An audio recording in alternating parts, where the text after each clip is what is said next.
Voice of America کے Washington studios میں آپ سب کو خوش آمدید. آپ دیکھ رہے ہیں پروگرام ویو 360 اور میں ہوں اسد اللہ خالد. 11 ستمبر 2001 یا 9/11 کے حملوں کو آج 23 سال ہو چکے. امریکہ پر ہونے والے ان حملوں سے امریکہ ہی نہیں بلکہ تمام دنیا ہمیشہ کے لیے بدل کر رہ گئی. ان حملوں کے بعد دہشت گردی کے خلاف ایک بین الاقوامی اتحاد وجود میں آیا. امریکہ نے اس وقت افغانستان پر قابض طالبان سے 9/11 دہشت گرد حملوں کے ذمہ دار القاعدہ کے لیڈر اسامہ بن لادن کو امریکہ کے حوالے کرنے کا مطالبہ کیا. افغان طالبان کے انکار پر امریکہ کی سربراہی میں اتحادی افواج نے کابل پر حملہ کیا. افغانستان میں اتحادی افواج نے تقریباً 20 سال ایک طویل جنگ لڑی. وہاں ریاستی ڈھانچہ کھڑا کرنے کی کوشش کی جو آخرکار ناکام ہوئی اور قدامت پسند افغان طالبان ایک بار پھر وہاں اقتدار پر قبضہ کرنے میں کامیاب ہوئے. دوسری طرف افغان صورتحال کا براہ راست اثر پاکستان میں دہشت گرد حملوں اور انتہا پسندی کے واقعات کی صورت میں سامنے آیا. پاکستان کے مطابق اسے دہشت گردی کے خلاف جنگ میں $150 ارب کا نقصان ہوا اور اس کے 80,000 سے زائد عام شہری جبکہ 10,000 سیکیورٹی اہلکار مارے گئے. پاکستان آنے والے کئی سالوں میں امریکہ کا اسٹریٹجک پارٹنر رہا لیکن جنگ کے آخری سالوں میں امریکہ کی طرف سے پاکستان پر طالبان کی سپورٹ کا مسلسل الزام لگتا رہا. افغانستان سے امریکہ اور اتحادی افواج کے نکلنے کے بعد پاکستان اور امریکہ کے تعلقات پہلے جیسے نہیں رہے. آج کے پروگرام میں ہم جائزہ لیں گے کہ امریکہ میں 9/11 کے حملوں سے پاکستان اور افغانستان کتنا متاثر ہوئے ہیں اور کیا یہ دونوں ممالک آج تک اس کے اثر سے باہر آ سکے ہیں. امریکہ میں ریپبلکن پارٹی کے صدارتی امیدوار ڈونلڈ ٹرمپ اور ڈیموکریٹک امیدوار کملا ہیرس کے درمیان کل رات نومبر میں ہونے والے انتخابات سے پہلے 90 منٹ کا پہلا صدارتی مباحثہ ہوا. مباحثے میں معیشت، امیگریشن، اسقاط حمل، غزہ اور روس یوکرین جنگ سمیت اہم امور پر دونوں جماعتوں کے امیدواروں نے اپنا موقف پیش کیا. مباحثے کے دوران ڈونلڈ ٹرمپ اور کملا ہیرس نے ایک دوسرے پر جھوٹ بولنے کے الزامات عائد کیے اور ایک دوسرے کے بیانات کی تردید کی. خارجہ امور میں یوکرین اور افغانستان سر فہرست رہے. افغانستان سے فوجی انخلاء سے متعلق سوال پر نائب صدر کملا ہیرس نے الزام عائد کیا کہ ڈونلڈ ٹرمپ نے افغانستان سے افواج کے انخلاء کے لیے کمزور ترین معاہدہ کیا تھا اور افغان حکومت کو نظر انداز کرتے ہوئے دہشت گرد طالبان سے براہ راست مذاکرات کیے جس کے نتیجے میں طالبان نے اپنے 5,000 دہشت گردوں کو رہا کروایا. جبکہ ٹرمپ نے بائیڈن حکومت پر معاہدے کو تباہ کرنے کا الزام عائد کیا اور کہا کہ اگر معاہدے پر عمل کیا ہوتا تو افغانستان سے جلد انخلاء مکمل کر لیتے اور نہ ہی ہمارے فوجی مرتے، نہ ہم بہت سے امریکیوں کو پیچھے چھوڑ کے آتے اور نہ ہم وہاں $85 ارب کا فوجی ساز و سامان چھوڑ کر آتے. افغانستان سے امریکی افواج کے انخلاء کے طریقہ کار پر امریکہ میں بہت تنقید ہوئی. امریکی ایوان نمائندگان کی خارجہ امور کی کمیٹی نے امریکی افواج کے افغانستان سے انخلاء پر ایک تفصیلی تحقیقاتی رپورٹ جاری کی ہے جس میں امریکی سفارتکار زلمے خلیلزاد کو اس ناکامی کا ذمہ دار ٹھہرایا گیا ہے. صبا شاہ خان نے کمیٹی کے چیئرمین مائیکل مکال سے جن کا تعلق ریپبلکن پارٹی سے ہے خصوصی بات چیت کی اور صدارتی انتخابات سے پہلے اس رپورٹ کی ٹائمنگ پر بھی سوال اٹھایا. انخلاء کو 3 سال ہو گئے ہیں. یہ انخلاء افراتفری میں ہوا تھا. پہلے سال اس وقت کی اکثریتی جماعت ڈیموکریٹس نے تحقیقات کے لیے کچھ نہیں کیا، لہٰذا جو کچھ ہوا اس کے بہت جامع مکمل تاریخی ثبوت جمع کرنے میں ہمیں 2 سال لگے. اس دوران ہم نے بہت سے سمن کی بھی تعمیل کی، ہمیں دھمکیاں بھی دی گئیں، توہین عدالت کی کارروائی ہوئی. میں یہ رپورٹ 1 سال پہلے جاری کرنا چاہتا تھا. انتظامیہ نے رکاوٹیں ڈالیں اور رپورٹ کو تاخیر کا شکار کر دیا. در حقیقت تحقیقات اب بھی مکمل نہیں ہوئی ہیں. مذاکرات اور افغانستان چھوڑنے کا فیصلہ ٹرمپ انتظامیہ کے دوران ہوا تھا. یہ درست نہیں ہے. طالبان دوحہ معاہدے کی شرائط کی خلاف ورزی کر رہے تھے. 2500 فوجی افغان سرزمین پر رہ گئے تھے. جنرل میکنزی اور جنرل مائلی سمجھتے تھے کہ نیٹو اور فضائیہ کے 500 فوجی اور کانٹریکٹرز استحکام کے لیے کافی تھے. لیکن جب تعداد 0 رہ گئی تو بگرام اور ایچکیا کا استحکام خطرے میں پڑ گیا. تب حالات بدل گئے. انخلاء کی تاریخ کا فیصلہ ٹرمپ انتظامیہ نے کیا تھا. اگر شرائط پوری ہوتی جو نہیں ہوئیں. کیا آپ کو لگتا ہے کہ صرف بائیڈن انتظامیہ کو ناکامی کا ذمہ دار ٹھہرانا مناسب ہے؟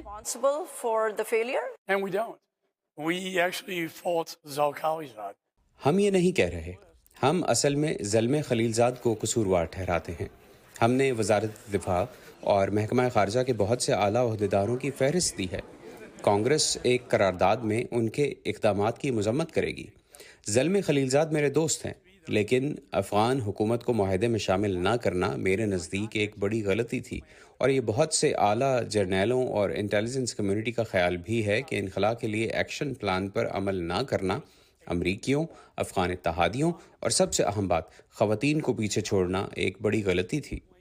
رپورٹ میں یہ بھی کہا گیا ہے کہ امریکہ نے اس بات پر نظر نہیں رکھی کہ آیا طالبان دوحہ معاہدے پر عمل کر رہے ہیں۔ آپ کی رائے میں امریکہ طالبان کو کیسے پابند کر سکتا ہے؟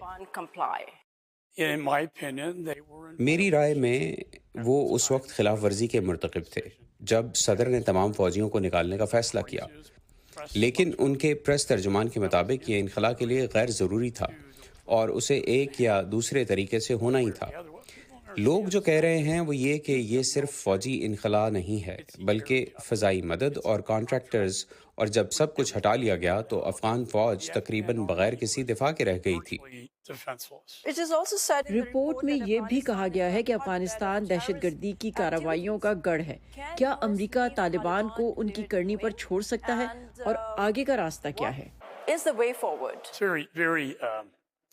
یہ بہت خطرناک ہے۔ میں ہوم لینڈ سیکیورٹی کمیٹی کا چیئرمین تھا، جو ہم اب دیکھ رہے ہیں۔ ہم نے ایسا پہلے کبھی نہیں دیکھا تھا کہ حقانی گروپ القاعدہ کے نمبر 2 ایمن الظواہری کی حفاظت کر رہے تھے، جسے انخلاء کے کچھ عرصے بعد ڈرون حملے میں ہلاک کیا گیا تھا۔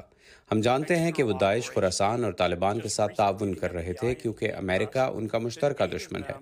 سب سے زیادہ پریشان کن بات یہ ہے کہ بگرام کی جیلوں سے انہوں نے داعش کے ہزاروں قیدیوں کو رہا کیا جو اب خراسان کے علاقے میں جا چکے ہیں۔ ان کے تاجکستان، افغانستان، پاکستان میں آپریشنز ہیں۔ ابھی حال ہی میں ایف بی آئی نے ہمیں بتایا کہ ان میں سے 8 کو جنوب مغربی سرحد کے پار کرنے کے بعد امریکہ میں حراست میں لیا گیا ہے، اور اگر 8 داخل ہو گئے ہیں اور یہاں اسمگلنگ کے گروہ بھی ہیں، داعش کے اسمگلنگ رنگ، تو ان میں سے کتنے اور امریکہ میں داخل ہو چکے ہیں۔ چنانچہ جب امریکی سمجھتے ہیں کہ افغانستان ایک دور دراز کی سرزمین ہے، تو اصل میں یہ سب ایک دوسرے سے جڑا ہوا ہے اور اس سے ملک کو خطرہ ہے۔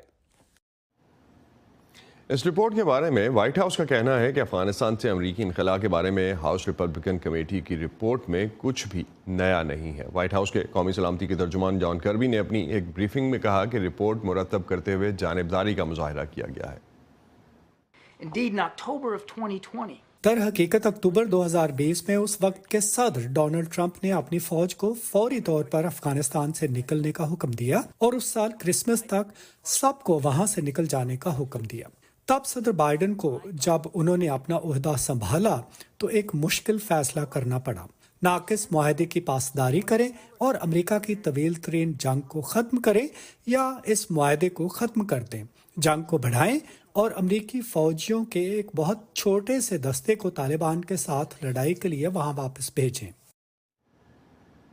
امریکہ میں 11 ستمبر کے حملوں کی وجہ سے ہزاروں خاندان متاثر ہوئے۔ ان میں سے بیشتر متاثرین اب بھی انصاف کے منتظر ہیں۔ گزشتہ ماہ امریکی حکومت نے ان حملوں کے ماسٹر مائنڈ سمجھے جانے والے گوانتانامو بے میں قید خالد شیخ محمد اور دیگر ملزمان کے ساتھ اعتراف جرم کے بدلے سزائے موت نہ دینے کی ایک ڈیل کرنے کی کوشش کی، جو کامیاب نہ ہو سکی۔ لیکن حکومت کے اس مجوزہ معاہدے پر متاثرین بہت مشتعل ہوئے۔ ان حملوں میں تقریباً 3000 لوگ ہلاک ہو گئے تھے اور یہ مقدمہ اب بھی امریکہ میں زیر التوا ہے۔ ارم عباسی کی رپورٹ۔ مائیکل اوکونل نیو یارک میں تھے جب 11 ستمبر کا حملہ ہوا۔ وہ حملوں کے متاثرین کی مدد کے لیے آگ بجھانے کے لیے ورلڈ ٹریڈ سینٹر پہنچے تھے جب دوسرا جہاز آ کر ٹاور سے ٹکرایا۔ وہ اس حملے میں زخمی ہو گئے، لیکن ان حملوں میں ان کا ایک قریبی ساتھی نہ بچ سکا۔ میں 25 سال کا فائر مین تھا۔ میں ابھی اکیڈمی سے گریجویٹ بھی نہیں ہوا تھا۔ ہم فیلڈ ٹریننگ میں تھے۔ کمپنی کے ساتھ میرے کیپٹن نے اس دن میری جان بچائی۔ 9/11 کے حملوں نے دہشت گردی کے خلاف جنگ کو جنم دیا، جس کے نتیجے میں امریکی فوجیں افغانستان اور عراق میں داخل ہوئیں۔ 11 ستمبر 2001 کے دہشت گرد حملوں کے ماسٹر مائنڈ سمجھے جانے والے خالد شیخ محمد سمیت 5 ملزمان برسوں سے گوانتانامو بے میں قید ہیں اور باقاعدہ مقدمہ نہیں چلایا جا سکا۔ 9/11 کے کیس میں پری ٹرائل کا مرحلہ 1 دہائی سے جاری ہے، مگر تاحال مقدمے کا باقاعدہ آغاز نہیں ہو سکا۔ ماہرین کے مطابق اسی التوا کو بظاہر ختم کرنے کی کوشش میں